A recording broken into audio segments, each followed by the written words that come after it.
Coucou Christelle. Bonjour Sophie, Ça fait longtemps, qu'on n'a pas fait un petit live ensemble. ça va faire bientôt 2 ans, je crois. Donc, Bientôt waouh, 2 ans, c'est incroyable. Bon, j'ai dit le mot live, mais ouais, je me reprends tout de suite. C'est pas un live qu'on fait puisqu'on n'est pas en direct, c'est un webinaire. Donc, on a eu envie de vous proposer. Donc, bonjour à toutes et à tous, évidemment. On a eu envie de vous proposer un autre format avec Christelle, voilà, où on peut enfin vous proposer un replay un peu de qualité sur différentes plateformes. Voilà, on essaye de faire un petit peu différemment. On va essayer aussi de faire un format plus court. On va essayer, parce que toutes les deux, on adore aller dans le détail. Ça, je pense que c'est quelque chose voilà, qui fait partie de nous. Et donc, on va essayer de faire 1 heure. mhm, Si jamais on n'y arrive pas, on va organiser de faire la suite de ce webinaire sur la détox, parce qu'on n'a pas dit sur quoi on faisait, mais c'est sur la détox et la médecine fonctionnelle, donc l'approche détox à travers la médecine fonctionnelle. Donc on essaiera de faire, voilà, s'il y a besoin de compléter des choses, on fera un épisode 2, un volet 2, comme on avait déjà fait d'ailleurs sur l'hypothyroïdie, tu te souviens, on exactement. avait fait ça en plusieurs temps. Mais donc voilà, donc on va essayer de faire ça. Mais avant qu'on commence à rentrer dans le vif du sujet, je te laisse te présenter peut-être, Christelle, pour les personnes qui Oui, ne connaissent pas. ça marche. Ben, alors, bonjour à toutes et à tous. Je suis nutrithérapeute, nutrithérapeute fonctionnelle. Je suis basée aux États-Unis. Donc, je travaille voilà, avec des clients anglophones, francophones. Euh, voilà, Et je on te pourrais faire trouve plus long, où? mais on me trouve où? Comment on peut te contacter? Alors, c'est vrai que je n'ai pas de site internet, donc pour l'instant, il est en cours. Mais voilà, vous pouvez me trouver sur Instagram, Christelle Wellness, tout accroché. Et voilà, envoyez-moi un petit message si vous êtes intéressé pour travailler avec moi. C'est la meilleure façon de me joindre pour le moment. Mais je pense que d'ici la fin de l'année, il y aura un site internet, en principe. Super, génial, trop bien. Bon, Et bah, toi, Sophie, tu vas tout dis-nous. faire pour. En 3 lignes, coach approche médecine fonctionnelle depuis maintenant bientôt 3 ans. Donc, je travaille avec des personnes, tout comme toi, qui sont dites malades chroniques ou en tout cas qui ont des symptômes chroniques, qui ont des challenges chroniques au niveau de leur santé. Voilà, et c'est passionnant et c'est un beau métier qu'on fait toutes les deux. C'est ça. Donc voilà, est-ce que tu peux rapidement peut-être parler un peu de tes formations et Oui, pour un peu savoir un peu comment tu as structuré oui, oui, ta oui. Alors, j'ai formation? suivi 2 grandes écoles de la nutrition ici aux États-Unis. Donc, la première, the Nutritional Therapy Association, la deuxième, Functional Diagnostic Nutrition. En gros, l'idée, c'est j'aide des personnes, toi, pareil, Sophie, on aide les personnes qui ont des maladies chroniques, des conditions chroniques, à trouver les causes sous-jacentes de leur déséquilibre. Ça, c'est une grande partie de notre travail. Donc, c'est soit par le biais de tests fonctionnels et bien sûr, tout un historique que l'on va faire avec les personnes. On n'est pas médecin, donc on ne diagnostique pas, on ne prescrit pas de médicaments, mais on va les accompagner en mettant en place tout un ensemble de leviers d'intervention holistiques pour les aider à rééquilibrer ce qui pourrait ne pas aller, quoi, hein. Donc, voilà, on va chercher à regarder sous le capot. si En on... gros, on est formé à l'approche fonctionnelle, C'est qui ça, donc, l'approche fonctionnelle. on appelle ça approche fonctionnelle, médecine fonctionnelle. Enfin, il y a plusieurs manières de dire les choses. Mm, Et donc, toutes les deux, on a suivi des cursus aux États-Unis, puisque moi aussi, j'ai mm, été formée à la FMCA. Donc, c'est une école de coaching qui est apparentée, qui est en association avec l'IFM, donc l'Institut de médecine fonctionnelle mhm.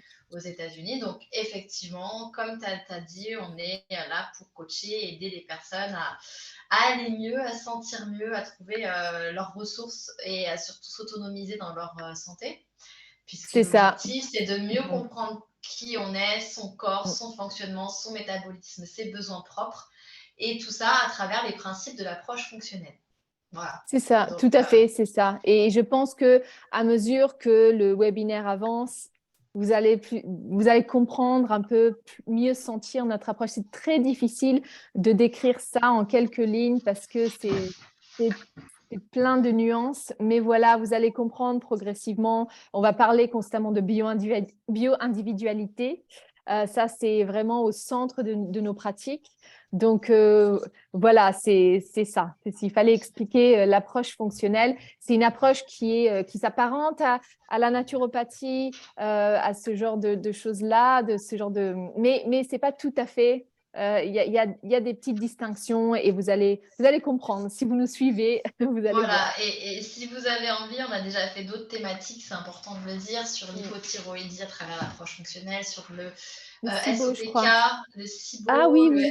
SOPK à travers l'approche fonctionnelle, entre autres. Et là, aujourd'hui, on avait envie de faire la détox à travers l'approche fonctionnelle. Voilà, c'est un C'est ça. sujet qui nous tient à cœur toutes les deux, puisque bah, surtout, on est au printemps, donc c'est la saison de la détox, et c'est euh, un sujet qui est souvent un peu abordé, alors on va en parler beaucoup plus en large, en travers évidemment, mais qui est souvent abordé de manière un peu comme une mode, un peu comme quelque chose qu'on fait un peu à chaque printemps, et en fait notre manière de voir les choses est tout autre, puisque les toxines, la toxicité est souvent bien, on va dire, dans l'une des causes principales des maladies, hein, des déséquilibres chroniques, on va retrouver la toxicité. Et donc, pour nous, la détox, c'est pas le côté mode, le côté juste à faire ça une fois par an, etc. C'est quelque chose sur lequel on travaille comme quelque chose d'un peu obligatoire régulièrement. Surtout quand on est malade chronique, de vraiment bichonner son système de détoxification. Donc, est-ce que tu Exactement. veux qu'on... Ah ouais, vas-y, je te laisse rajouter. Vas-y, dis-moi. Non, c'est ce que je pensais, on entend beaucoup au printemps, c'est le moment, c'est l'heure des cures détox, donc ça va être sur l'aventure des magazines ou même dans les boutiques, des cures minceurs, on va avoir des produits qui vont sortir, des pilules magiques et des jus et voilà, ce genre de choses-là. Et en fait, ce sont souvent euh, des façons d'utiliser nos complexes pour nous faire Ouais. acheter. Voilà, donc on veut mettre en garde aussi, commencer notre webinaire en mettant en garde contre ce genre de produits qui, voilà, dont le marketing est fait pour nous laisser croire qu'on va se nettoyer de l'intérieur en utilisant tel ou tel brûle-graisse, quoi. Et là où on va rebondir aussi, c'est la notion de temps, dans le sens qu'on ne peut pas faire une détox en 2-3 semaines. Hein. C'est un peu ça serait miraculeux et que ça peut même parfois être dangereux. On verra dans certaines Exactement. situations où il y a besoin d'avoir parfois un terrain déjà propice pour pouvoir commencer une détoxification. Mais voilà, alors on va peut-être un peu commencer, si tu veux, à rentrer dans le vif du sujet. Alors, on vient de parler le côté, effectivement, c'est pas une mode, donc je sais pas si tu veux un peu rajouter sur ça. Ou alors, est-ce qu'on passe directement à la définition de qu'est-ce qu'une détoxification, détoxination? Il y a plein de mots qui existent. Alors, on Oui, va peut-être c'est ça, peut-être de se dire, quand on pense détox, à quoi on pense? Donc, on peut penser aux produits comme ça qui se trouvent un peu partout dans le commerce, dans les pharmacies, dans les magasins, dans les magazines. Mais voilà, la détox aussi, on peut penser à quelque chose d'un peu rock'n'roll, hein, pour se nettoyer. Donc, on pense souvent à la perte de poids. Ça, c'est vraiment la première chose à laquelle, quand on entend détox, souvent on se dit, ah, nettoyage, perte de poids. Donc, voilà, on a l'impression que, comme tu dis, il y a un aspect très réduit dans le temps. On va se détoxifier sur 3-4 jours ou faire une cure. Donc, ça, si le terme, les cures. Voilà, donc, ça, je pense que c'est la première chose à laquelle on pense. Et c'est un mythe. Alors, il existe des programmes et des façons de se nettoyer, mais les cures comme ça, méfiance. Voilà, c'est notre première mise en garde. Et avec ça, on va rentrer dans le vif du sujet. Donc, c'est quoi une détox? Dis-moi. Mais je pense que la première des choses qui est important à comprendre, c'est pourquoi on doit se méfier des cures. C'est Mhm. qu'en fait, le corps, et c'est là où c'est dangereux dans ce sens-là, enfin, entre guillemets dangereux, c'est que on- pour, pour, pour l'approche fonctionnelle, le corps a ses propres fonctionnements de détoxification. Mm, C'est-à-dire qu'en permanence, on est en train de détoxifier. Hein. mm, Donc, la détoxification, en fait, c'est d'aller faire tout un nettoyage en permanence, un ensemble de processus de nettoyage en permanence de nos déchets, que ce soit des déchets externes, que ce soit des mm. déchets internes, hein, parce qu'on va voir, il y a plusieurs Exactement. sources de déchets, et qu'on a des voies qu'on appelle des voies émouctoires, hein, qui sont le foie, les reins, le côlon, la peau, les poumons, la lymphe, qui en fait sont tout le temps en train de travailler. Hein. Tu le dis tout le temps, dans le sens que j'espère que vous allez au moins à la salle une fois par jour, parce que c'est une manière de se détoxifier Mhm. déjà très simplement, naturellement, Mhm. et bien sûr par les urines, par la sueur, etc. Donc c'est pour ça que la notion de cure, elle est un peu ambiguë. Ça fait penser qu'on ne se détoxifie pas le reste du temps et que du reste du temps, il n'y a rien à faire et que c'est que pendant la Mm, cure qu'on va mm, commencer à travailler tout ça. En fait, non, c'est un soutien qui est quotidien, mm, et en plus, on a tous, encore une fois, de manière bio-individuelle, un système de mm. détoxification qui fonctionne plus ou moins bien, hein, avec des facteurs génétiques, des facteurs environnementaux qui vont faire on répond différemment à la charge de toxines, à la charge de Mm, toxicité. Donc, c'est quelque chose qui, quand on est dans le cadre d'approche de maladies chroniques, parce que nous, on parle mm, d'un point de vue aussi, mm. hein, thérapeutique, détoxification thérapeutique, il faut faire attention à se dire, il y a un terrain qui est particulier et qui est particulièrement intoxiqué à ce moment-là, parce que souvent, quand on a une maladie chronique, c'est qu'il y a beaucoup de pathogènes, beaucoup de toxicité, Mhm. et donc on va avoir besoin de le travailler un peu différemment que simplement une cure minceur. On va voir aussi Mm. comment ça marche, C'est comment ça ça. fonctionne. C'est ça, ce que tu viens de dire, c'est très intéressant. La notion de toxine aussi, je pense que c'est Ouais. pas toujours clair pour les gens de Tu peux en comprendre. parler un peu justement, Christelle, ce que Ouais, c'est, une les toxine, toxines? on a l'impression quand on entend une toxine que on parle d'un agent chimique ou de quelque chose. Voilà, quand on parle de la cigarette ou de l'alcool, là on a ou un produit nocif, on est en présence d'une toxine, mais en fait, le corps, il est constamment en train de produire des toxines, ne serait-ce que, alors c'est ce qu'on appelle des toxines endogènes, donc des toxines qui sont produites par l'organisme. Même les hormones ont besoin d'être détoxifiées, ont besoin d'être éliminées.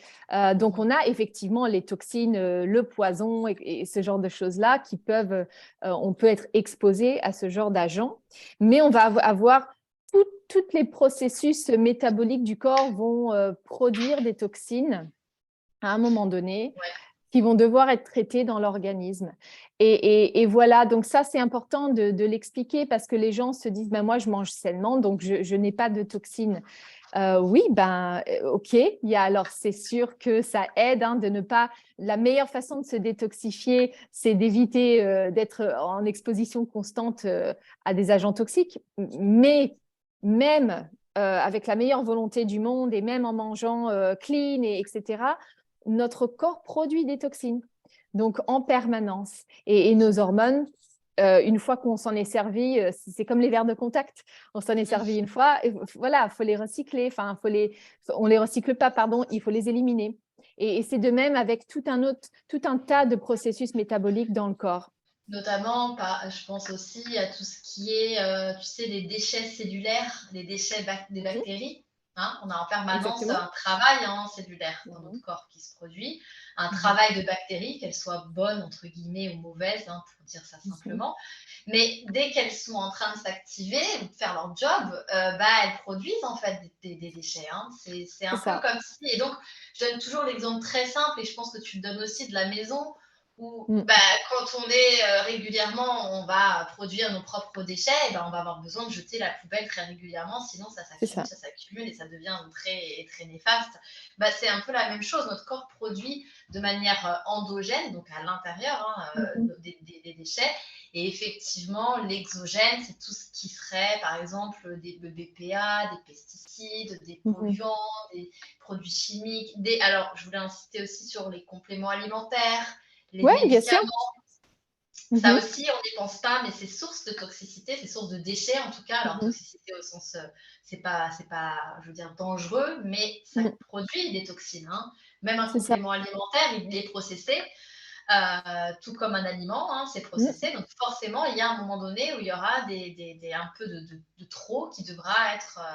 ou des choses des binders par exemple, des choses comme ça, des agglomérants qui devront être éliminés du corps, puisque ça, c'est pas du tout quelque chose qui sera assimilé par le corps. C'est ça, exactement, c'est ça. Le corps, il est en détox en permanence, à des degrés plus ou moins importants, selon notre bio-individualité, quoi, hein, selon notre capacité à détoxifier.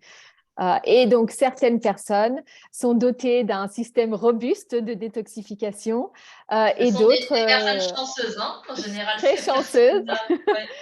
Et d'autres, malheureusement, soit parce que leur génétique, il y a des mutations potentiellement qui inhibent, mais bien plus que la génétique encore, l'hygiène de vie, etc.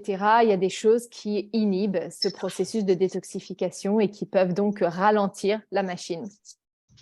Tu peux donner peut-être des exemples de choses qui peuvent un peu ralentir la machine, inhiber un peu le processus de détoxification? Oui, alors on a la détoxification mécanique et ça, souvent, quand on pense à la détoxification, on pense à l'aspect très mécanique, hein, donc le fait d'aller à la selle, le fait d'uriner, voilà, la sudation, tout ça, ça reste, voilà, c'est quelque chose qu'on voit, donc on se dit, OK, mais il y a aussi un processus biochimique à la détoxification.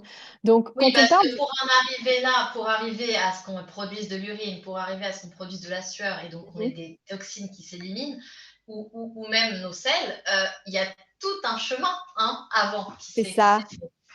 Exactement, c'est ça. Donc, il y a tout un… Alors, quand on voit le foie, par exemple, on dit, ah oui, le foie, c'est l'organe de détoxification, et on le voit comme un filtre, mais le foie n'est pas un filtre. Le foie, c'est vraiment une station de traitement des déchets, quoi. Et donc, c'est pas un filtre, ça va vraiment jouer le rôle de la station de recyclage, de trier un peu les déchets, de conjuguer, de neutraliser certains agents. Il joue au moins 400 fonctions dans le corps, le foie. Donc, quand on a des problèmes de détoxification, on peut avoir des problèmes mécaniques. Donc, une personne qui est constipée, une personne qui est déshydratée ne va pas pouvoir bien se détoxifier. Ça va être l'aspect mécanique. Et après, il y a l'aspect biochimique et des personnes qui ont certaines mutations qui vont naturellement, malheureusement, ralentir ce processus biochimique. Donc, après, on va rentrer plus en détail au cours de ce webinaire. Mais voilà, il faut savoir que à tout moment, on peut avoir des obstacles à la détoxification, des obstacles purement biologiques, physiologiques et des aspects plutôt biochimiques, voilà, ou Moi, génétiques. je pense aussi notamment aux carences, parce qu'on ne se rend pas compte à quel point on a besoin d'avoir énormément de nutriments pour pouvoir évidemment avoir un processus de détoxification au niveau du foie notamment. Absolument. Qui fonctionne bien. Notamment, je pense aux vitamines B qui souvent sont carencées. Hein, on le voit, nous, pratiquement ah oui, oui. Ah oui. Tout le temps qu'elles sont carencées, ces vitamines B. Hein, c'est quelque chose qui est… Mais je pense aussi au manque de protéines. On sait qu'on a besoin absolument d'acides aminés. Donc, nous, en approche fonctionnelle, on le dit toujours, mais une alimentation non carnée, donc végétarienne, végane, peut être compliquée, peut perturber pas mal de processus dans le corps, notamment le processus de détoxification. Et ça, c'est important parce que c'est là où on voit que en approche fonctionnelle, tout est lié pour nous. Donc, si, admettons, il y a des carences, peut-être qu'il y a une malabsorption quelque part, peut-être qu'il y a une hyperperméabilité intestinale qui fait qu'on n'absorbe pas correctement certains nutriments. Il peut aussi y avoir peut-être une hypochloridrie, donc un manque d'acidité gastrique qui fait qu'on ne va pas absorber correctement aussi certains nutriments, notamment la B12, le zinc, le fer, on le sait. Et déjà, on voit que quand on parle de détox, c'est un peu plus complexe que simplement faire une petite cure de 15 jours, 10 jours. De jus vert. Voilà, c'est que clairement, nous, on va parler d'un point de vue biochimique de qu'est-ce que le corps a besoin pour pouvoir faire ces phases de détoxification. Quels nutriments, quels aspects pour… alors, est-ce que tu peux… Parce que je pense que ça, c'est quelque chose qu'on ne parle pas beaucoup dans le monde francophone, de l'approche fonctionnelle des phases de détoxification qui sont supra, à mon avis, importantes. Alors, on ne va pas rentrer trop dans le détail parce que c'est assez complexe. Je vais essayer de partager l'écran là pour vous montrer un peu le schéma notamment de tout ce qu'il y a besoin, mais je te laisse avant dire un petit peu… Moi, j'aime bien utiliser l'analogie avec mes clients de la machine à laver. Alors, certains praticiens vont utiliser l'analogie de la baignoire, mais moi, j'aime bien utiliser la machine à laver parce que je pense que c'est très visuel. Donc, la machine à laver, mettons que vous ayez des vêtements souillés. Donc, vous partez faire une balade dans les champs, vous êtes recouvert de bouillasse et vous partez, vous mettez vos vêtements dans la machine. Vous remplissez la machine d'eau, donc la machine, voilà, vous fermez et la machine se remplit d'eau. Et vous mettez le nettoyant, le produit que vous allez utiliser pour nettoyer le linge. Lorsque vous allez remplir la machine, l'eau va être trouble. Ça, c'est ce que j'appelle la phase 1 de détoxification, la première phase où on active les substances, tout ce qui a besoin d'être nettoyé va remonter à la surface, va être activé au sein du foie. Donc ça, c'est la première phase de détoxification.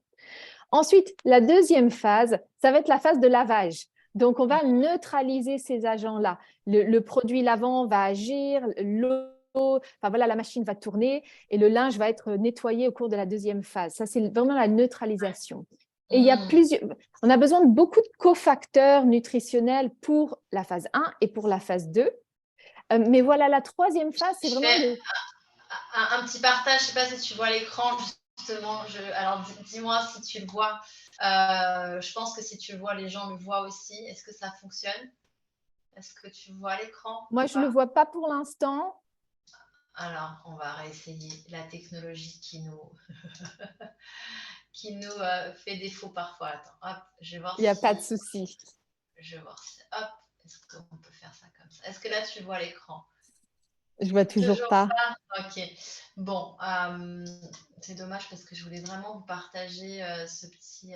Si jamais ça ne fonctionne pas, on peut toujours le faire lors de notre deuxième volet. Ouais. Est-ce que là, ça fonctionne? Est-ce qu'il y a quelque chose qui se passe? Non? Non, la technologie n'est pas avec nous aujourd'hui. C'est pas grave. Si je fais ça, j'ai peur que j'ai plus de micro. Oui, je ne t'entends plus. Bon, c'est pas grave. On trouvera un moyen de le partager. Ouais. Mais pour revenir sur justement cette phase de détoxification qui est la phase 2 en fait, ou même la phase 1 d'ailleurs, je dis la phase 2, mais la phase… En tout cas, pour faire la phase 1, tu disais en termes de mettre l'agent, etc. Et après… Remplir l'eau. Voilà, c'est ça. Et après la phase 2, on a besoin mais d'un nombre considérable de nutriments comme des vitamines B, comme du glutathion, comme des chaînes amino-acidiques, du soufre, des flavonoïdes, tout ce qu'on va trouver en fait dans notre alimentation, principalement notamment les alimentations crucifères, les sulforaphanes. Les protéines aussi, énormément dans les protéines pour la méthylation. Exactement, c'est ça. Et en fait, les gens ne se rendent pas compte. Je pense qu'il y a beaucoup de mythes et beaucoup de, qu'on dit info ou intox, beaucoup d'intox pour le coup, concernant la détox. Et donc, c'est pas mal, première…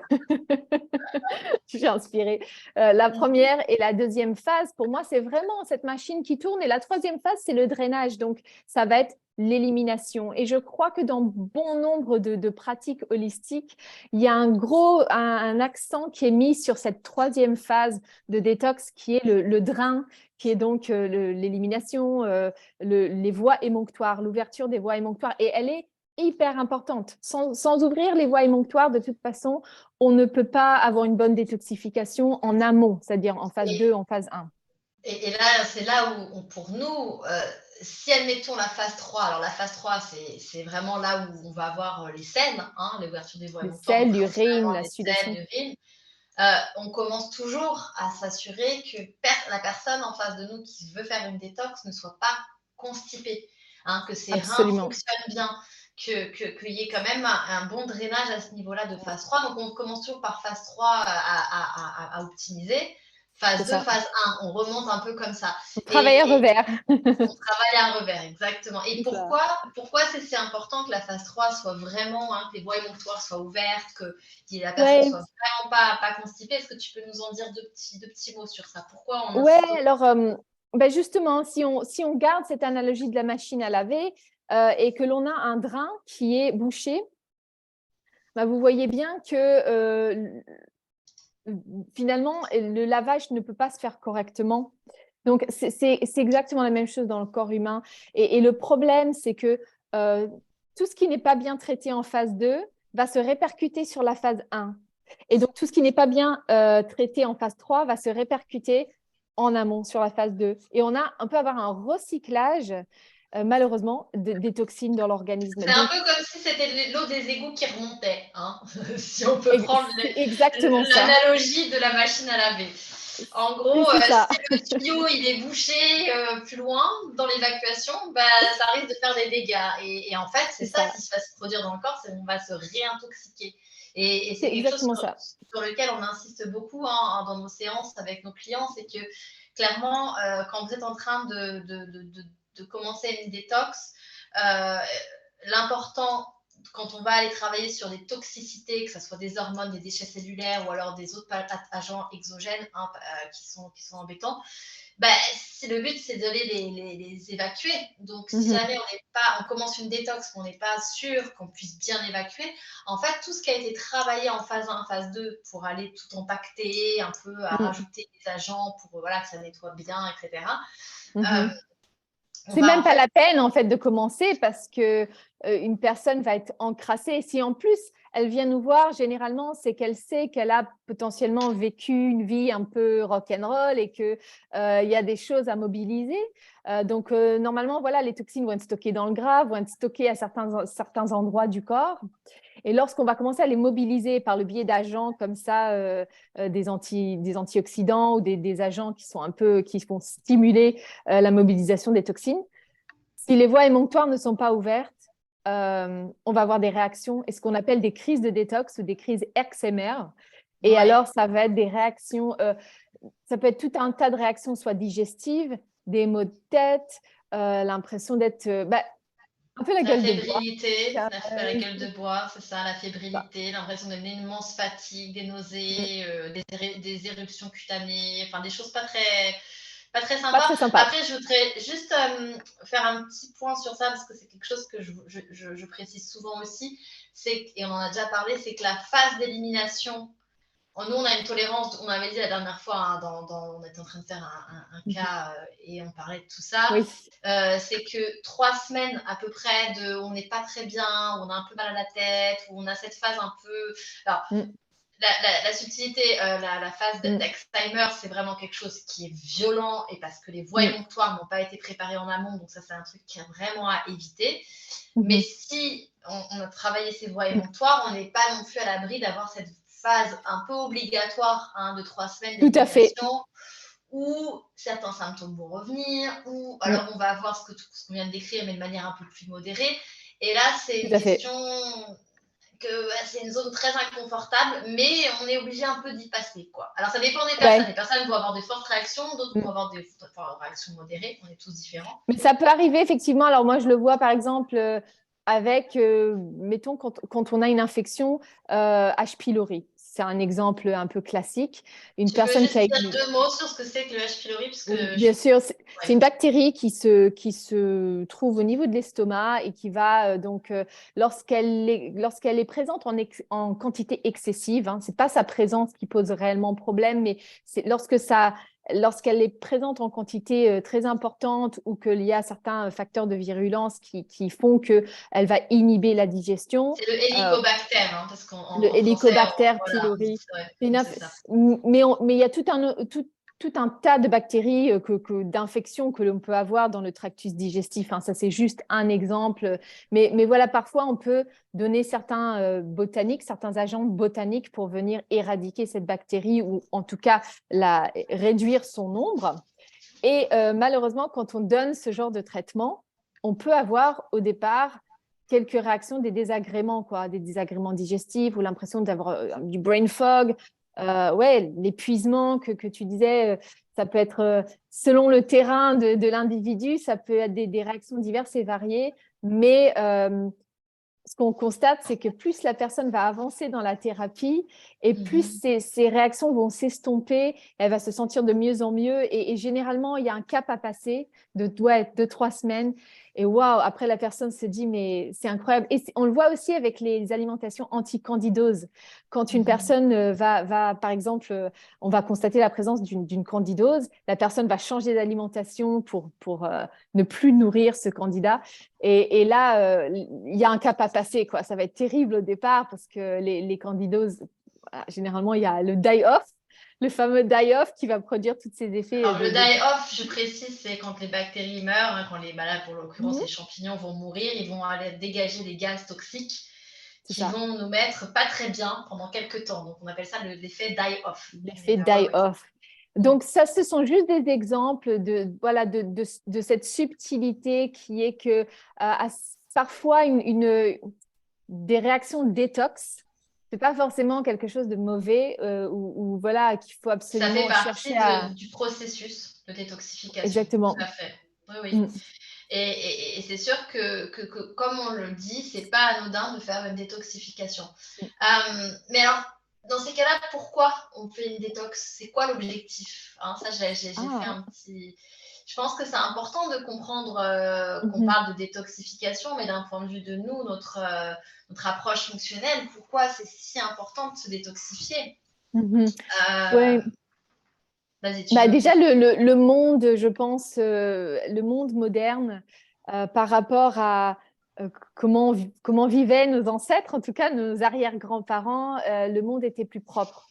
Donc, c'est pas tellement il n'y avait pas autant de produits chimiques qu'il y en a maintenant, ça c'est sûr. La pollution aérienne, la pollution, voilà, les ondes électromagnétiques. Enfin, on est vraiment dans on n'a jamais connu d'ailleurs autant de toxicité d'insultes sur l'organisme. Ouais. Oui, on est dans une nouvelle forme d'hostilité. Après, c'est là où c'est important de comprendre que c'est ce monde à l'heure actuelle dans lequel on est, donc on ne peut pas changer les choses du jour au lendemain et il faut vivre avec, il faut faire avec.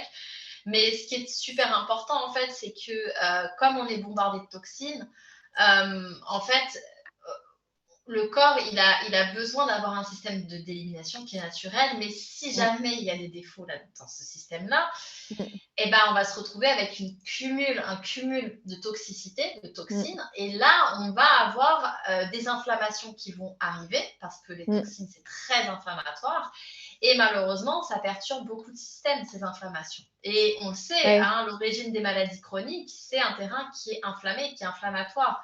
Donc, après, il y a aussi l'œuf ou la poule, c'est qu'aussi les maladies chroniques parfois produisent de la toxicité. Aussi. Donc, c'est aussi ça. En fait, l'objectif, c'est d'avoir un peu un terrain sain pour faire en sorte que les maladies chroniques ne puissent pas se développer, parce que nous, on adore le terrain, et on parle toujours du terrain, et que le terrain, c'est vraiment ça qui, pour nous, est hyper important. Et que si jamais le terrain est perturbé par une maladie chronique, qu'on puisse en tout cas équilibrer les choses et que ça ne vienne pas encore plus perturber. Parce que je pense notamment les toxines sont responsables, j'ai une petite liste ici, mais des dommages des cellules, de l'augmentation du stress oxydatif, des dysfonctionnements enzymatiques, des perturbations du système immunitaire, des équilibres du microbiote, perturbations des récepteurs cellulaires hormonaux et augmentation des tissus adipeux. Bon, ça, c'est une petite liste non exhaustive. Donc, c'est pour montrer à quel point elles ont un impact fort dans notre organisme. Et que si on est déjà fragilisé, il ne faut pas qu'elles nous fragilisent davantage. Et si on est dans une démarche de prévention, pour être en bonne santé sur du long terme, il faut être conscient que c'est nécessaire de tous les jours, au quotidien, en fait, de se détoxifier. Donc, il y a des petites choses simples qu'on peut faire. On va en parler un peu, mais c'est vraiment... je pense qu'on est d'accord sur ça. Oui, on est complètement d'accord. Et c'est là où, comme tu dis, tout est en subtilité parce qu'on n'est pas là pour juger, on n'est pas là pour dire qu'il ne faut pas utiliser certains produits de beauté, qu'il ne faut pas aller se faire les ongles ou autre, mais il faut pouvoir faire un choix informé. Donc, il y a des personnes qui vont dire non, le monde n'est pas toxique, c'est de l'ordre du fantasme, mais c'est faux. On le voit, on sait qu'il y a plein d'études qui corroborent le fait que les toxines s'accumulent dans les tissus, les métaux lourds. Je veux dire, on sait que les métaux lourds s'accumulent dans les poissons. Donc, Bien sûr. on mange bien les poissons. Voilà, c'est normal. On est dans un monde ou dans une atmosphère qui est toxique, mais après, on peut rentrer dans la psychose aussi et de dire, C'est pas voilà, l'objectif. c'est pas L'objectif de l'objectif ce webinaire, c'est de donner justement, de faire des comprendre qu'il y outils. a voilà, des outils, qu'il y a une toxicité, et que surtout, rebondir, on est tous différents, on a tous une Mm. réaction bio-individuelle Mhm. en termes de processus de toxicité, en termes d'élimination, en termes de réceptivité. Tu parles Mm. des métaux lourds, il y a des personnes qui vont être des excellents détoxificateurs, C'est ça, et qui vont même pas les garder en eux, dans leur organisme. Hein. Donc, ça va c'est être ça. vraiment, voilà, ils seront peut-être même, je sais pas, des grands fumeurs et en fait, ils n'auront aucun problème de symptômes liés. Et ça, c'est important, tout ce que tu viens de dire là, Sophie, c'est méga important. Le fait que certaines personnes peuvent vivre jusqu'à 100 ans Ouais. et ayant fumé, ayant abusé de leur corps, et pourtant, voilà, sans avoir trop de séquelles, et d'autres personnes qui vont pas faire grand-chose, à vrai dire, et qui vont en fait, qui ne vont pas pouvoir se permettre de vivre, voilà, en buvant autant, en fumant, c'est injuste. C'est ça, j'allais dire, c'est l'injustice de la nature, mais en même temps, c'est là où la notion d'épigénétique, dont on parle Mhm. beaucoup en approche fonctionnelle, rentre complètement en jeu. Mm. Et je pense qu'on peut dire deux petits mots sur l'épigénétique. Je ne sais pas si tu as envie Oui, parce que oui, c'est quelque oui, chose oui, tout à fait. mais en gros, pour la faire vraiment courte et simple, c'est tout ce qui va dans notre mode de vie, dans tous nos choix de notre mode de vie, activer ou alors désactiver Mm. nos bons, nos mauvais gènes. En gros, Mm. on n'est pas condamné par notre génétique, ça c'est Mm. important de le dire. On a vraiment au contraire un pilier d'action qu'on peut faire par rapport à notre génétique. Hein. J'entends souvent des personnes qui disent oui, dans ma famille, il y a des cancers, dans ma famille, il y a des maladies cardiovasculaires. Donc oui, ça c'est important de savoir que Mm. génétiquement, il y a des problématiques de santé. Mais on peut complètement agir Mm. dessus en faisant des choix justement de se préserver, voilà, de faire attention, de prendre soin de soi, de se ménager, de se bichonner. Et notamment, par exemple, si on sait qu'on va avoir difficulté un petit peu de détoxification, parce qu'en général, on le sent, on le sait, hein, Mm. on se connaît soi-même, donc on sait que des fois, on a des talons d'Achille, Mhm. que les personnes qui, en général, ont du mal à détoxifier vont prendre plus de poids, par exemple, vont avoir plutôt des odeurs corporelles plus fortes, vont avoir un peu plus d'acné, tu vois, des symptômes un Tête. peu, des maux de tête, exactement, des choses comme ça. Donc on sait voilà, alors les personnes qui n'ont jamais ce genre de problème, hein, qui prennent jamais un gramme de cellulite, qui vont Mhm. jamais avoir un bouton d'acné, et ça c'est des personnes qui sont extrêmement, on sait que la toxicité est vraiment éliminée complètement Mm. parce que ça sent beaucoup à travers la peau, à travers le métabolisme, hein, tout ce qui est toxicité. C'est une manière dont Mhm. le corps il procède tout ça. Donc l'épigénétique, c'est ça, c'est de se dire, ok, je connais mes fragilités un petit peu. Alors, on est là aussi, nous, Mm. pour accompagner les gens à commencer à connaître leurs fragilités ou leurs forces Ça. aussi, évidemment, hein, bien sûr, Mhm. et de se dire, voilà, bah, moi, il faut que je me préserve encore plus, par exemple, Mm. qu'un copain qui, lui, bah, il peut fumer, il peut boire, il peut faire tout ce qu'il veut, il n'y a pas de C'est souci. ça. Mais moi, je suis différente et ça, c'est mon épigénétique à moi. Et donc, voilà, il faut que j'appuie pas sur les mauvais leviers Mm. parce que sinon, ça risque voilà, de déclencher les mauvais gènes et Ouais. voilà. Ah, ouais, c'est ça. Non, mais tout ce que tu viens de dire là, c'est important hein, parce que on met souvent en garde contre les, les pratiques protocoles. On en parlait ne serait-ce que tout à l'heure que Oui, voilà, on a des collègues dans d'autres hémisphères des pratiques holistiques qui sont très protocoles. Voilà, c'est un peu la façon de travailler, de dire c'est pareil pour tout le monde. Et en médecine fonctionnelle, pour nous, ça, c'est un gros drapeau rouge parce que non, mm-hmm. ce n'est pas Je crois pareil pour qu'on tout on le dit à chaque fois, hein, le côté le monde. bio-individuel, c'est quelque chose qui revient tout le temps. Et en termes Ouais, de détoxification, c'est la même chose. Et c'est la c'est même là où c'est chose. important de dire que quand pratiquer une détox, Hein, ça, c'est aussi, on ne pratique pas une détox à n'importe quel moment.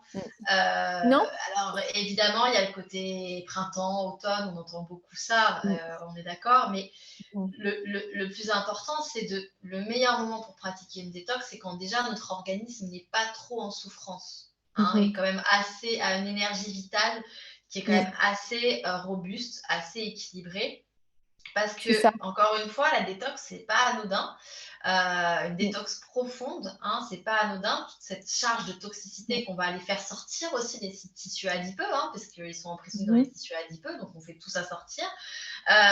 C'est pas anodin. Si on a comme on dit, si on a des carences nutritionnelles, des choses aussi qui vont pas, une hyperperméabilité intestinale, des proliférations, on va du coup perturber les phases dont on a parlé tout à l'heure. Vas-y, je te laisse rajouter. Non, mais c'est tout à fait ça. Ce que tu disais sur les carences nutritionnelles, c'est quelque chose qu'on voit souvent dans nos pratiques. C'était juste une petite parenthèse pour dire que il y a des personnes qui mettent en place des détoxifications, mais qui sont hyper carencées au moment où ils commencent leur détoxification. Et en plus, potentiellement constipées. Alors, t'imagines, ça fait le cocktail, là. Ouais. Le cocktail terrible, parce que là, après, pour réapprovisionner les stocks, ça peut mettre beaucoup plus longtemps. C'est clair, bien sûr. Et ça peut encore plus fragiliser, hein, l'organisme qui déjà était fragile et du coup renforcer des symptômes, renforcer des déséquilibres, bien sûr. Donc on fait attention. En fait, je pense que pour faire une vraie détox, il faut vraiment se faire accompagner. Qu'est-ce que tu en penses?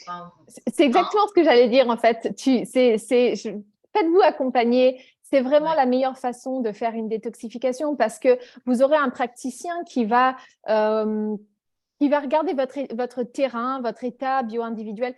C'est subtil là encore parce que parfois, quand on traverse une période de stress, ça peut faire du bien de nettoyer l'alimentation, de mettre en place certains aspects au niveau des piliers, des piliers de la santé. Mais après, peut-être pas une détox très hardcore non plus, quoi. Une détox qui reste gentle, nettoyer l'assiette, mais pas... Voilà, c'est ça. Est-ce que tu peux justement nous dire un peu, quand on parle d'ouvrir les voies émonctoires, comment optimiser une détoxification, par quoi on peut commencer de manière simple, justement, qu'on peut faire à la maison déjà, avant même de penser à une grosse détox, se dire que, ah oui, en fait, quand je fais ça, quand je pratique l'hydratation, par exemple, quand je régule mon transit, je suis déjà en train de travailler ma détoxification. Est-ce que tu peux, on peut parler un peu de ça?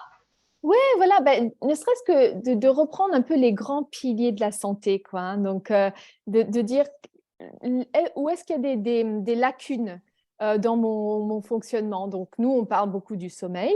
Ça, c'est un grand talon d'Achille pour moi. Hein. On n'est pas parfaite non plus. On est des praticiennes patientes. Hein. Donc, c'est voilà. Patiente experte praticienne. Patiente experte, ouais, c'est ça. Ouais, donc on a chacune nos propres talons d'Achille, mais voilà, le sommeil, ça reste un gros. Le sommeil. Est-ce qu'on peut faire une petite pause sur le sommeil? Ça, c'est super important ce que tu dis. Notamment, on a un système de détoxification qui se passe la nuit, qui est hyper important au niveau cérébral.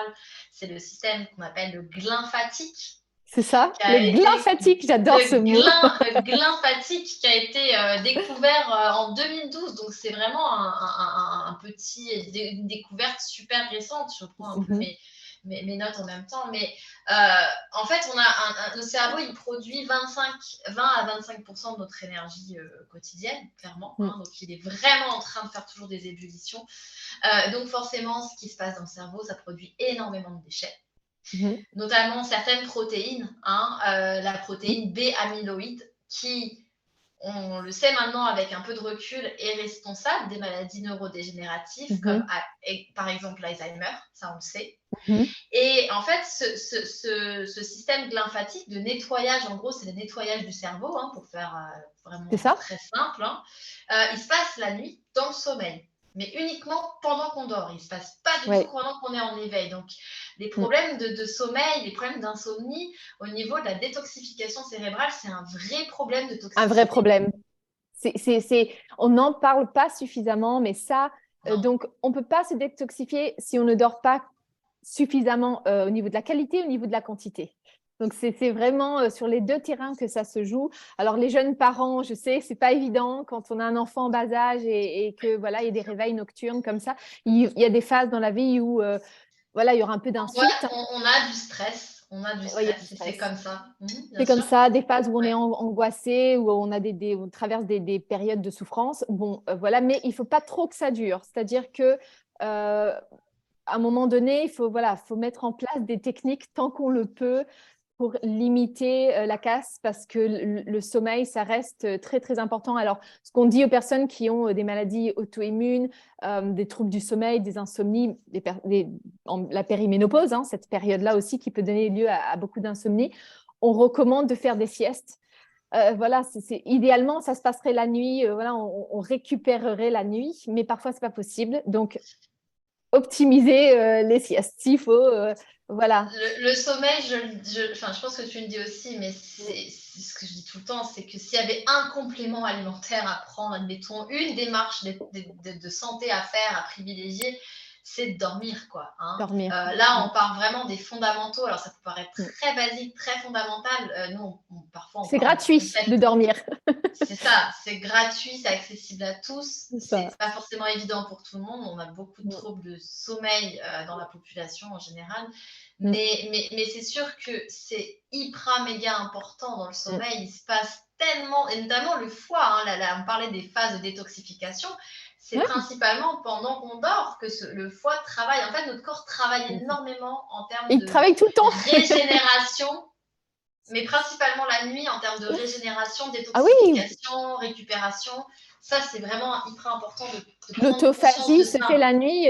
Le foie est très actif la nuit. Et d'ailleurs, si vous vous réveillez beaucoup pendant la nuit, ça peut être une indication que votre foie est Engorgé. surchargé. Et surchargé, c'est ça. C'est Surtout vers. exactement ça. Alors, tu peux donner un peu les heures, hein. Ah, je sais pas, je sais que c'est le C'est calendrier. 1 heure, Ouais, entre 1 heure et 3 heures du 3 matin. heures, En c'est ça. général, Ouais. quand on a un réveil entre 1 heure, 2 heures, 3 heures, voire Poids 4 de heures. vésicule aussi, la vésicule biliaire, et ça reste aussi un organe très important dont on ne parle pas beaucoup, qui est un organe voilà, c'est un récipient pour notre bile. Notre C'est bile, ça. on la fabrique dans le foie, elle est recueillie dans la vésicule biliaire et elle est sécrétée quand on mange des graisses.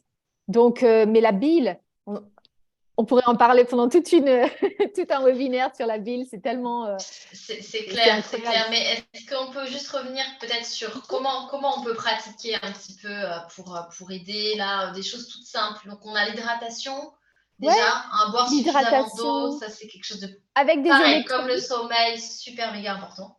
Mais si on manque d'électrolytes et qu'on s'hydrate, qu'on prend beaucoup, beaucoup d'eau, on ne s'hydrate pas au final. Donc, il faut quand même qu'il y ait le sodium, le potassium, voilà, le chlore. Je sais qu'on est… on n'aime pas le sodium dans le monde mainstream. Ouais, Voilà, c'est des régimes dommage. Mais le ouais, sel, c'est faibles la en vie, sel. comme Le j'aime à le sel, c'est la dire. vie. Ouais. Donc, exactement, c'est ça. Et souvent, quand on a des problèmes de sodium, c'est qu'en fait, on a des problèmes de potassium. Généralement, hein, les problèmes… Parce que le sodium et le Nous, on potassium voit travaillent toujours le ratio sodium-potassium. Notamment dans les qui troubles est très important. d'hypertension, ça peut être un problème, ouais. Ah oui, en cas d'hypertension, bien souvent, on est en carence. Ah, excuse-moi, je pense qu'il y a eu un petit Non, décalage au niveau on du son. t'entend. Non, non, c'est bon. Ah, parfait. Non, non, t'es là, t'inquiète. Super. Bah, voilà, c'est ça, le sodium, le potassium qui travaillent ensemble, le calcium, le magnésium. Donc, les électrolytes, l'hydratation, très important. Boire une eau filtrée. Donc, là aussi, l'eau du robinet. Alors, il y a des personnes qui disent oui, mais elle est bien traitée, il n'y a pas de souci. Ouais. Certes, vous n'allez peut-être pas tomber malade, mais après, voilà, il suffit de regarder les études. L'eau du robinet n'est pas propre. Elle Non, est contaminée. Beaucoup de c'est métaux sûr. lourds, on a la pilule contraceptive qui se retrouve dans l'eau du robinet. Donc voilà, après, il y a des filtres plus ou moins haut de gamme qu'on peut acheter. Et voilà, après, chacun, selon son budget, doit aller faire au mieux. Mais voilà, boire de l'eau filtrée dans la mesure du possible, ça c'est très important pour faire une détox. La sudation, Et la super sudation, important. super importante. Transpirer, Mm. transpirer. Alors que ça soit, alors ça c'est la partie un peu la plus challenging. La transpiration, parce que déjà, quand on a une maladie chronique, notamment une maladie auto-immune, on a du mal à transpirer, ça fait Ou partie le des burn-out. symptômes. Quand on fait un burn-out, c'est pas trop recommandé, mais en dehors de ces cas de figure-là, ça peut être vraiment super de suer, ouais, de faire des saunas. Alors, le sauna infrarouge, ça, c'est vraiment le plus high-tech. Mais ne serait-ce que bouger son corps, ça active la lymphe et en même temps, on élimine des déchets par le biais de la peau. Donc, ouais, c'est ça. Et je sais que toi, tu découvres le monde de la lymphe et la magie de cette… C'est alors, clair, la lymphe, je suis en ouais, train de rentrer dedans à fond, mais juste avant de parler de la lymphe, c'est important aussi de parler de la respiration. Hein, c'est sûr, les poumons sont une des voies émonctoires, donc respirer, exactement. ça nous fait en sorte que déjà on va aller stimuler nos ganglions lymphatiques quand on respire, c'est sûr. Et puis aussi d'un point de vue un peu de ce qui peut bloquer au niveau de tout ce qui est, comment dirais-je, l'élimination des toxines. On n'en a pas parlé, mais c'est le système nerveux. Ah Hein, oui, et notamment les absolument traumas. ça. Alors, c'est quelque chose en ce moment dans lequel on va aussi plus se plonger et plus en parler au fur et à mesure de nos webinaires, de nos Ouais. podcasts. Mais c'est vraiment quelque chose qui peut bloquer complètement un système de détoxification. Tout à l'heure, tu parlais de certains aspects qui peuvent bloquer un peu le métabolisme de détoxification, mais être en système nerveux trauma, un système nerveux de survie, ou un système nerveux voilà, où on n'est plus du tout capable de Ah repasser oui, d'un état absolument. à un autre. Donc la respiration, pour ça, ça aide énormément sur plusieurs aspects. Le côté, effectivement, stimulation du ganglion lymphatique, mais aussi régulation du système nerveux qui, en fait, il faut le dire, c'est que dans le système nerveux de détente, hein, le système nerveux qu'on appelle parasympathique, ventral, enfin, il y a plusieurs noms, hein, détente, digestion, où on guérit, où on répare. C'est On ça. répare notre organisme. Donc ça, c'est Rest and super. digest Et en qu'on anglais. détoxifie. Rest C'est and ça, ils digest. appellent ça rest and digest ou alors feed and breed, qui veut dire se nourrir et se reproduire. Donc, comme son nom l'indique, hein, c'est que quand c'est vraiment quand on est dans cet état de détente que nos hormones se rééquilibrent, etc., que l'on digère bien. Mais c'est tout à fait vrai, absolument. Et on est très centré autour du système nerveux. On n'en a pas trop parlé aujourd'hui, mais je pense que ça Non, fera l'objet d'un ça prochain webinaire c'est parce que l'objet d'un c'est webinaire entier, passionnant. même plusieurs épisodes, j'imagine. Plusieurs. Mais, C'est au mais centre de nos pratiques, tout à fait. tout le temps, on en parle tout le temps. Ouverture des voies de drainage et système nerveux, pour nous, c'est vraiment, tu me confirmes Christelle, si tu es d'accord, mais c'est vraiment les deux aspects qui, quand on a des cas compliqués, on a des personnes qui ont du mal à guérir malgré toutes les choses qu'elles mettent en place, c'est souvent qu'il y a un problème de détoxification Ouais. et ou un trouble du système nerveux, où on a un système nerveux qui est suractivé, qui est en mode survie et qui n'arrive pas à se Ouais. détendre, donc on ne peut pas régénérer. J'appelle ça comme le mode batterie faible quoi, sur le Ouais. téléphone. On a vraiment comme si une personne elle est dans ce mode-là et on appelle ça de Cell Danger Response. C'est un mode qui a été découvert il n'y a pas longtemps. Il y a vraiment que, c'est peut-être 2-3 ans dont on parle, enfin, on en parle depuis plus longtemps, mais vraiment, il y a eu une grosse étude qui est sortie, une grosse analyse qui a été publiée dernièrement et qui explique ce processus. C'est un mode et c'est un mode qui, c'est une réponse, une adaptation à plein de stresseurs divers et variés. Ça peut être des stresseurs physiologiques, émotionnels, etc. C'est là où c'est intéressant, c'est qu'il y a une vraie biologie du trauma. Ah oui. Et que effectivement, on parle toujours de trauma, enfin, on parle pas toujours, je reprends, on parle souvent de trauma psychologique, des choses qu'on a vécues qui étaient extrêmement mobilisantes, voilà, bon, être battu, avoir subi des maltraitances, etc. Mais il y a un trauma du corps, dans le sens que nous, on le voit, des pathogènes cachés sont un trauma, donc réactive le système nerveux. Une toxicité, des toxines peuvent La réactiver le moisissure. système nerveux, la moisissure réactive des systèmes nerveux, évidemment, ça c'est clair. Donc c'est ça qui est important, c'est de se dire que, encore une fois, la détoxification est super importante. Et pour revenir par rapport à la lymphe aussi, hein, le monde de la lymphe qui est un monde hyper vaste, donc là on en parle vraiment, c'est succinct, hein, ce qu'on dit, c'est très peu élaboré, évidemment, on ne développe pas beaucoup, mais le système lymphatique se situe dans les fascias. Et les fascias, en fait, c'est la grande structure, c'est un peu comme quand vous allez enlever un peu la peau d'un poulet. Je ne sais pas si vous avez déjà enlevé la peau d'un poulet, il y a une sorte de membrane un peu filamenteuse blanche. Ça, c'est les fascias.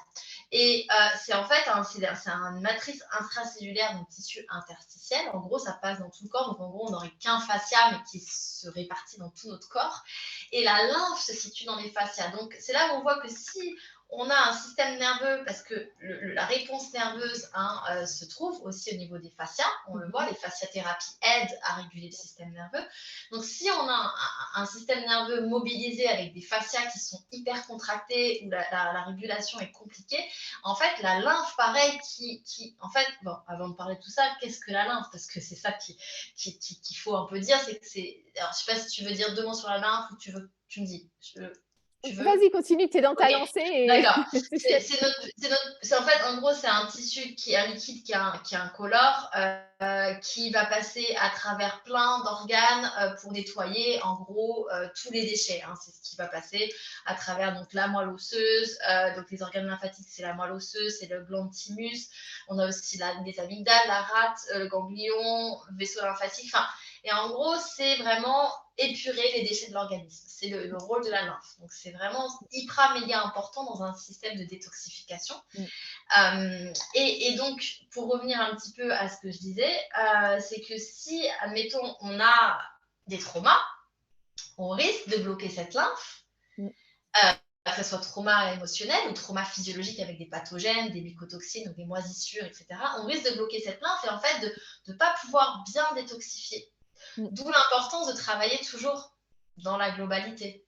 C'est pour ça que... Et là, on voit que c'est beaucoup plus complexe, en fait, la détox. Ça va beaucoup plus loin que simplement faire des cures. Tu parles du blocage donc, émotionnel et il y a le blocage aussi physiologique, la sédentarité. Comme la lymphe n'a pas de pompe comme le cœur qui pompe le sang partout le corps, la lymphe a vraiment besoin de mouvement pour pouvoir être activée. Donc après, il y a le massage lymphatique qui va permettre de faire bouger cette lymphe, de la cheminer vers les voies de drainage. Mais autrement, le sport aussi, ou le mouvement, même léger, même quand on est fatigué, moi j'encourage toujours mes clientes à marcher. Je leur dis au moins marcher, même si vous n'avez pas la force et vous êtes trop ça va pomper au niveau, effectivement, en dessous des pieds, il y aura une pompe mécanique qui va se faire et la circulation sanguine et la lymphe va faire va vraiment le minimum. remonter, quoi. Parce que c'est ça, il n'y a pas de pompe. De trouver un moyen, même si on ne peut pas marcher, mais même si on ne peut pas marcher, je me dis, il faut trouver un moyen d'activer cette lymphe, que ce soit par le biais du massage, si on est vraiment immobile, mais voilà, trouver un moyen d'activer cette lymphe, c'est absolument nécessaire. Il y a des outils comme le massage lymphatique qu'on peut aller faire en institut ou des personnes qui sont spécialisées dans le drainage lymphatique, massage lymphatique, mais des choses qu'on peut faire à la maison comme le brossage à sec, qui est avec une brosse spéciale, où il y a des vidéos qu'on peut trouver facilement sur YouTube, où vraiment on fait ça 5 minutes par jour et on voit une espèce de différence incroyable en termes d'énergie, on se sent mieux. Et ça, c'est commencer à ouvrir les voies aussi émonctoires, travailler sur la lymphe. Les voies émonctoires, ça c'est important, la phase 3. On dit on commence toujours par la phase 3. Donc, si vous avez des blocages au niveau de la phase 3, c'est-à-dire la digestion, ou la lymphe, donc voilà, la sédentarité, la stagnation. Commencez par là, parce qu'avant même de mettre en place, prendre plein d'antioxydants et des choses comme ça, commencez déjà par la troisième phase. C'est ça, on reparle rapidement des voies émonctoires, on les répète un peu. Le foie, donc important de bichonner son foie et de savoir que notre foie fonctionne bien et a tous les nutriments qu'il lui faut avant de commencer toute détoxification. Ça, c'est méga supra important. Tout autant que intestin côlon, donc être sûr qu'on puisse aller vraiment correctement à la selle. La constipation, c'est quoi? C'est qu'on n'y va pas tous les jours, on est d'accord, il faut y aller tous les jours. Et évacuer complètement, parce qu'une personne, c'est ça. Complètement. C'est ça, que ce soit pas difficile à l'évacuation. Des personnes souvent me disent: «Oh, mais moi, je sais pas trop où j'en suis au niveau de mes selles». On a l'échelle de Bristol qu'on aime bien toutes les deux, hein, qui permet, si vous voulez chercher sur Internet, vous tapez échelle de Bristol et vous allez trouver un peu la numérotation des selles. Et idéalement, il faut être dans la C'est 4-5, très hein, glamour, vous verrez. 3-4, pardon, c'est 3-4. Ouais, C'est c'est ça. très glamour, mais au moins, ça permet de visualiser. On est désensibilisés, nous, mais bon. Non, on parle de ça tout le temps, mais ça ne nous fait rien. Mais effectivement, c'est vrai que c'est pas toujours évident de parler de ce sujet-là. Mais en tout cas, voilà, il faut pouvoir aller à la selle tous les jours avant de faire toute détox. Si vous n'allez pas à la selle tous les jours, ne faites pas de détox. C'est Absolument. dangereux. Ça risque de vous réintoxiquer. Donc ça, c'est quelque Ouais. chose qu'il faut vraiment, hein, je pense, insister Ah dessus. ouais, et puis pareil pour l'hydratation, il faut être hydraté. On peut faire une Donc là, c'est le détox, travail on des est reins. Là, c'est travail les des reins, reins, hein. Donc là, c'est les voies émonctoires des reins. Donc vessie. bien s'assurer de bien boire, qu'on puisse aussi, que les reins sont en bonne santé et ils fonctionnent bien et nous détoxifient bien, éliminent bien tout ce qu'on boit. La peau, alors la peau, pareil, si on a une peau qui est Ouais. un peu, comment dirais-je, incrustée, je sais pas, ça se dit pas comme ça, mais avec des pores qui sont bouchés, ou on risque de pas bien faire, quand on fait de la sudation, on risque de pas bien pouvoir faire sortir, donc ça risque pareil donc toujours faire des gommages, hein, ça c'est super important, Ouais, puis faire attention à ce qu'on utilise sur notre peau. Encore là, on n'est pas là très pour important. juger ou pour dire qu'il faut voilà, éviter quoi que ce soit. Voilà, je sais que c'est la mode des tatouages, alors on ne va pas non plus… voilà, si vous avez des tatouages, vous Mais aimez ça. Mais il faut juste sans parler savoir des faire, tatouages, enfin, je veux dire, même des produits de beauté ou… voilà, il y a Ouais. des choses beaucoup plus de la vie de tous les jours. Il faut faire très attention. C'est tout ce qui va être les produits, malheureusement, de la grande industrie, industrielle, de beauté, des crèmes hydratantes, des maquillages, des démaquillants, des savons. Renseignez-vous, quoi. Qui, Renseignez-vous, qui, regardez les ingrédients, la liste des ingrédients, posez des questions en institut, demandez ce qu'on vous met sur la peau. Pareil, les soins capillaires, demandez, regardez, voir. il Parce que faut tout faire ça, attention aux perturbateurs endocriniens, en fait. C'est ça, en fait. ça, Aux et puis toi, toxiques. tu le dis, je crois que l'expression, c'était que la peau, c'est une grande bouche.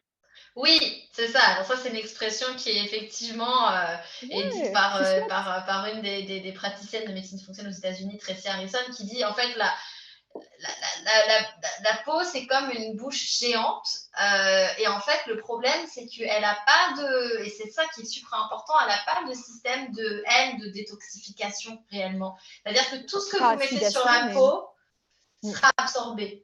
Tout ce que vous mettez sur la peau va être absorbé et directement passé dans la barrière C'est un sanguine. organe, en fait. On l'oublie, mais la peau, c'est un organe. Donc, ça, voilà, c'est une invitation à la prudence, à ce qu'on met sur notre peau, à ce qu'on utilise comme produit de beauté, à ce Donc, que… si, Voilà. admettons, on voit des choses dans notre crème hydratante qui nous semblent… En fait, il Des faudrait carrément parabènes, pouvoir manger, hein, c'est ce qu'on se dit, c'est un peu extrême, mais clairement, il faudrait pouvoir manger ce qu'on va Idéalement, mettre oui. sur la peau, dans le sens que ça peut être tellement non toxique qu'on est capable de le manger. Là, on est dans un monde peut-être un peu Oui, idéal, parce que c'est peut-être un extrême, c'est un peu mais voilà. extrême, mais… Mais en gros, d'inviter les gens à la réflexion, à prendre conscience de, voilà, c'est pas juste parce qu'il y a une pub pour une certaine crème que voilà qu'elle va rendre la peau plus souple, que cette crème ne va pas aussi perturber leurs hormones ou avoir un effet, voilà, Toxique, une toxicité. sur le systémique. Ça, et aussi, une chose que j'ajouterais par rapport à la détoxification, alors là, on a vraiment la phase 3, les voies émonctoires, mais je dirais simplement par rapport à l'alimentation, qu'il y a un certain mythe autour du végétarianisme dans le contexte de la détoxification. Donc, on a certains centres où on va aller pour faire des protocoles très intenses, rock'n'roll, de détoxification en buvant des cures des jus verts, etc. Alors, pourquoi pas temporairement? Mais ce qu'il faut savoir, c'est que dans cet aspect biochimique de la détox, dans la phase 1 à la phase 2, on a besoin de cofacteurs sous la forme de protéines pour se détoxifier. Alors oui, l'alimentation végane, elle peut aider à ouvrir les voies émonctoires. Donc temporairement, pourquoi Ouais. pas Beaucoup de plantes aident, notamment en pourquoi pas. phytothérapie, on travaille beaucoup avec les Mais herbes le problème, amères, par exemple, qui vont stimuler la bile. voilà, ça peut être Des utile. Mais je mets en garde les gens contre la prolongation de ce genre d'alimentation parce que moi, je récupère beaucoup de personnes, des ex-véganes, qui ont des voies de détoxification biochimique totalement bouchées parce qu'ils n'ont pas les cofacteurs au niveau des protéines pour la méthylation, la sulfation qui se passe en phase 2 de la détoxification. Alors oui, ils ont les voies émonctoires parfaitement ouvertes. Ils vont à la selle tous les jours, plusieurs fois par jour. Ils s'hydratent bien, la peau, la sudation, tout se fait très bien. Mais il manque de cofacteurs pour cet aspect biochimique. Donc, les toxines restent en phase 1 et 2 et recirculent malgré tout dans l'organisme. Et ça, je le dis souvent aux gens, et nous, voilà, on partage cet avis-là que l'alimentation végétarienne et végane n'est pas anodine et elle n'est vraiment pas pour tout le monde. Je dirais même, elle est pour une petite minorité de personnes. Je suis d'accord avec toi. Ça va à Et l'encontre du bien discours sûr, mainstream, bien sûr. mais Oui, c'est oui. très important parce qu'on récupère, nous, dans nos pratiques, des personnes qui sont totalement carencées au niveau des protéines. Et c'est pas vrai, on peut pas, c'est très rare que l'on puisse vivre sans protéines. Même les véganes, on n'a pas, généralement, si on veut suivre, on peut, hein, mais si on veut vraiment suivre une alimentation végane, il faut avoir des très, très bonnes connaissances en nutrition. Il faut avoir un apport suffisant de protéines végétales, mais un apport suffisant. On sait que l'équivalent d'apport protéines végétales versus protéines animales ne sera pas le même. On aura besoin de Non, beaucoup parce que plus la de leucéine, si on n'a pas 2,5 grammes de leucéine par repas, on quantité. n'active pas la conversion des protéines végétales, on n'active pas mTOR, c'est-à-dire on ne synthétise pas du muscle. On ne synthétise pas les protéines, on ne les active pas. Donc, on peut manger tout ce qu'on veut comme protéines de pois, de soja, de machin. Ouais. S'il n'y a pas de leucéine, le problème, c'est que la leucéine, il faut plus ou moins l'ajouter à l'alimentation quand on est vegan. La plupart des gens qui sont véganes n'ont aucune connaissance en nutrition et s'amusent à faire ça pour la planète, pour eux-mêmes. Alors, c'est bien, hein, pourquoi pas. Je ne peux pas argumenter l'aspect moral. Je ne vais pas me confronter à un végane qui est en colère parce qu'il a raison, pas de problème. Mais ce que je dirais simplement, c'est Nous, niveau c'est la nutrition, santé. C'est pour la nous, c'est la santé. D'un point santé. de vue santé, c'est pas quelque chose qui est, voilà, qu'on Au niveau recommande. de la Et je détox, suis au ouais. niveau de la détox, au niveau bien sûr de plein de processus biochimiques, notamment la sécrétion hormonale, la production hormonale. Hein, je vois beaucoup de personnes véganes qui ont des troubles hormonaux, notamment Énormément. troubles thyroïdiens, troubles hormones sexuelles, oestrogènes, progestérone, enfin voilà, où c'est compliqué. Et c'est là où, juste une petite parenthèse, c'est que souvent au niveau hormonal, quand on voit des dominances, on parle beaucoup de dominance œstrogénique, hein, ça c'est quelque chose Mhm. qui revient beaucoup.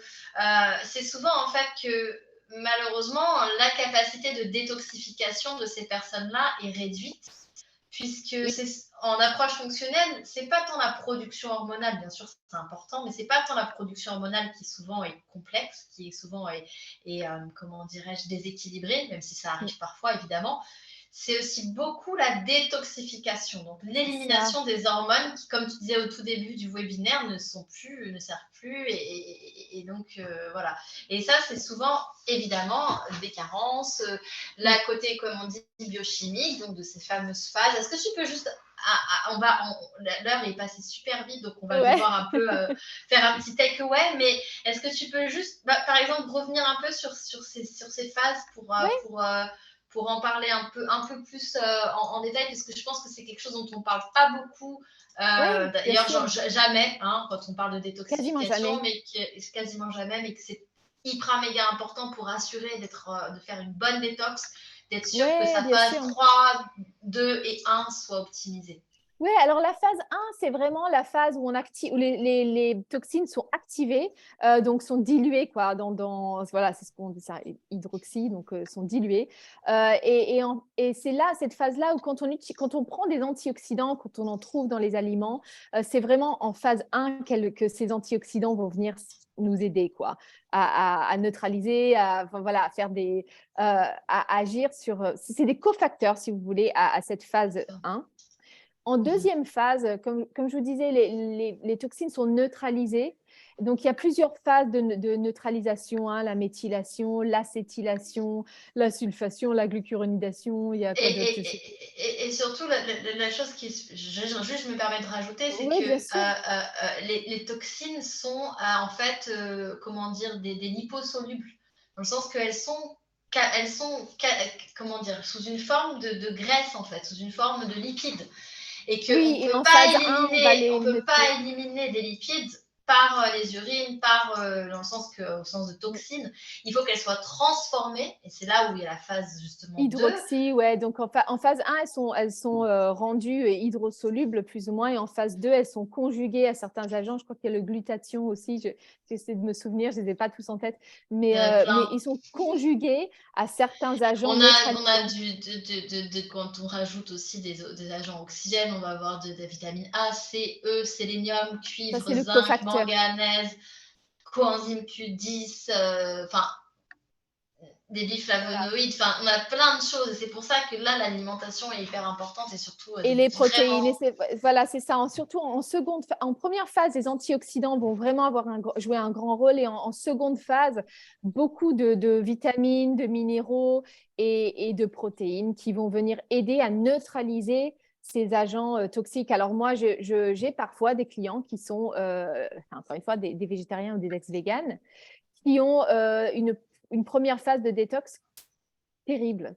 Et pourtant, qui ont d'autres phases de détoxification où tout va bien, ou peut-être qui vont avoir des problèmes de méthylation aussi, et qui ne vont. Donc, en fait, on voit que ça bloque. C'est comme s'il y avait un bouchon au final, et que voilà, ces toxines recirculent, et il y a un stress oxydatif qui est là, alors que ce sont des personnes qui suivent une alimentation dite très propre, bio, etc. Mais comme il manque de vitamines, de minéraux, il n'y a pas les cofacteurs suffisants pour apporter pour neutraliser ces déchets, quoi.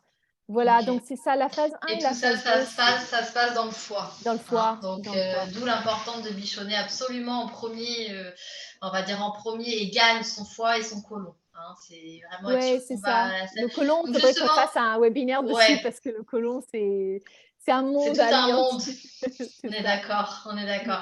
Alors, comme il nous reste quelques minutes, est-ce qu'on peut faire un petit takeaway? Par exemple, Ouais. si il y a quelqu'un qui vient nous voir et qui nous dit, voilà, par où je commence si je veux faire une détox, voilà, pour un peu remémorer ce qu'on a dit aujourd'hui. En première chose, regardez les sources d'exposition, je pense, dans la vie, dans votre vie.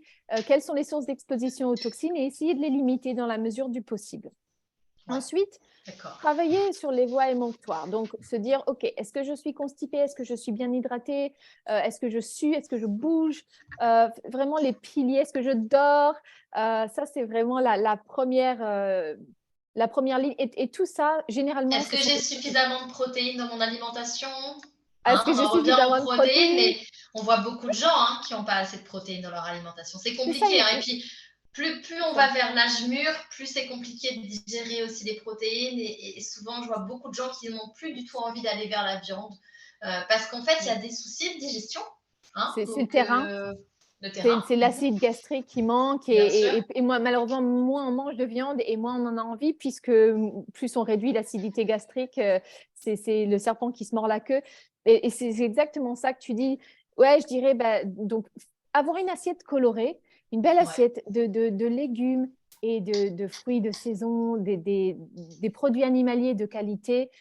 Et voilà, éviter les produits transformés, je dirais ça déjà dans un bien premier sûr. temps, sans faire des cures hyper rock'n'roll, mais simplement éviter les produits transformés.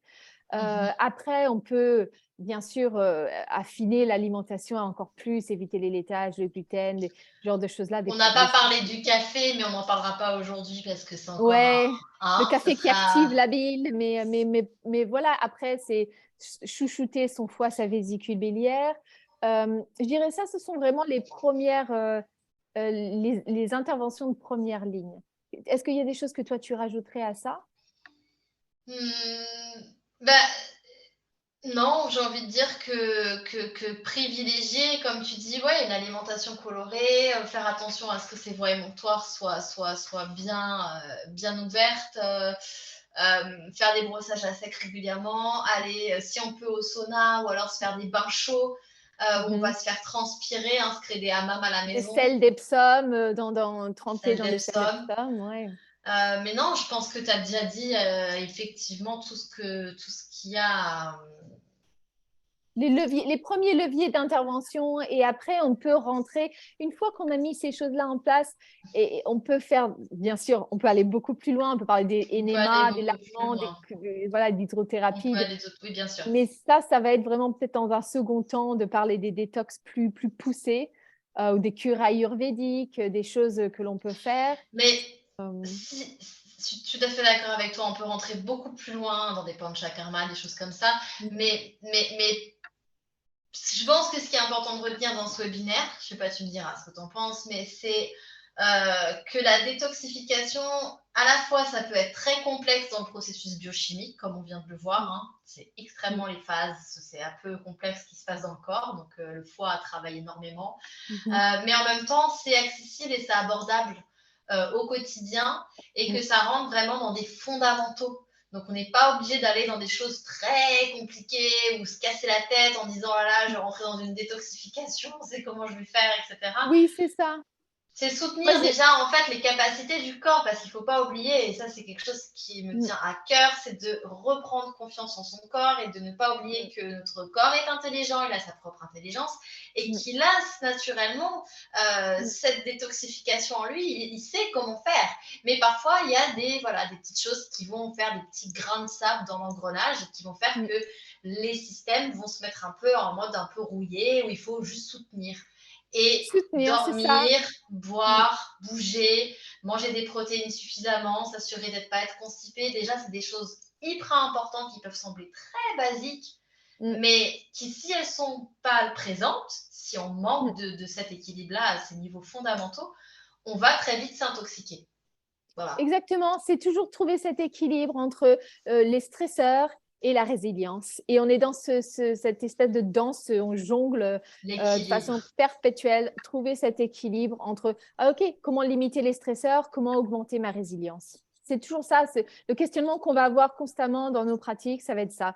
Qu'est-ce qu'on peut faire d'un côté pour réduire les stresseurs divers et variés, l'exposome qu'on appelle, hein, l'ensemble de cumul de toutes les expositions aux toxines. Et en même temps, comment on peut faire pour soutenir l'organisme et les défenses naturelles de l'organisme, la capacité naturelle de se détoxifier que tu viens d'évoquer. Je trouve que c'est une super belle conclusion, Christelle. Qu'est-ce que tu en penses? Je suis d'accord. Écoute. C'est maximiser ce qui nous fait du bien, minimiser ce qui nous fait pas du bien et créer un environnement, créer un terrain propice à la guérison. C'est les principes de l'approche fonctionnelle, hein, et évidemment de manière bio-individuelle. Voilà. Bon. Super. On se retrouve pour un prochain webinaire, on l'espère très vite. Hein. Avec plaisir. On va voir un peu le prochain thème, on va y réfléchir, on vous dira ça. On est de retour en tout cas. On est de retour, on l'espère, voilà, sous un nouveau format un peu plus court et qui vous plaît, et on espère. En tout cas, n'hésitez pas hein, sur les différentes plateformes sur lesquelles on va poster tout ça, à nous faire des commentaires si vous en avez envie. Si ça vous parle. Voilà, YouTube, Instagram, voilà, Facebook. Après, on va faire aussi on va faire une version audio de ce qu'on vient de faire là. Donc, comme ça, on verra un peu tout ça. Et puis, alors, je te propose qu'on se dise bye aujourd'hui pour ce webinaire. OK? Ça marche. Voilà. Si jamais vous avez des questions ou envie de nous contacter, n'hésitez pas, on est dispo. Toi comme moi, hein, on répond aux questions. Et évidemment, on est aussi disponible pour des consultations en coaching, médecine fonctionnelle, nutrithérapie, voilà. Donc, en tout cas, c'était super. C'était cool. Comme d'habitude. On avait encore plein de choses à vous dire, évidemment, mais on ne peut pas tout faire et on veut vraiment limiter le temps. Le temps est tellement précieux, surtout en ce moment, il passe à une vitesse incroyable. Donc, voilà. Mais en tout cas, merci pour tous ceux qui nous regardent en replay. Voilà, on apprécie. Et puis, je te dis à très bientôt. J'arrête l'enregistrement. Yes, à très bientôt. Merci. Reste un petit peu avec moi. J'arrête juste l'enregistrement. Et puis, comme ça, voilà, on se dit au revoir. Ça marche.